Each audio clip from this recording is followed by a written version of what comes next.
আসসালামু আলাইকুম। অবশেষে চলে আসলাম আমাদের মিনি কাশ্মীর, বাঁশখালীর মিনি কাশ্মীরে চলে আসলাম ফাইনালি। এর আগে দুইবার আসছি কিন্তু বৃষ্টির কারণে আসা হয় নাই, কাদা ছিল অনেক। এবার কিন্তু ফাইনালি চলে আসলাম।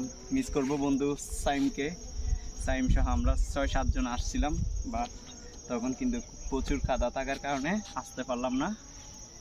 ফাইনালি শীতকালে চলে আসছি। আসলে এসে ভালো লাগতেছে, এখানে পরিবেশটা কিন্তু অসাধারণ। যাই হোক, মনের আশা পূর্ণ করলাম।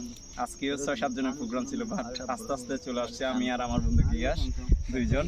গিয়াসকে একটু দেখাই, ও কিন্তু আমাকে নিয়ে অনেক গিয়া করতেছে। আমরা কিন্তু ফাইনালি চলে আসছি।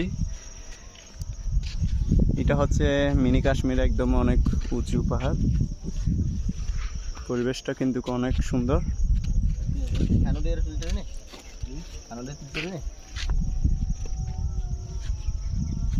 এখন কিন্তু সন্ধ্যা হয়ে গেছে, আজান দিচ্ছে, কিন্তু এখন এখানে দিনের মতো আলো। অসাধারণ পরিবেশ। যাই হোক, আমি আপনাদেরকে দেখানোর চেষ্টা করলাম আমার যতটুকু ক্যাপাসিটি আছে ততটুকুর মধ্যে। সবাই আমাকে সাপোর্ট করবেন ইনশাল্লাহ। সামনে আরও কিছু নিয়ে আসবো ইনশাল্লাহ।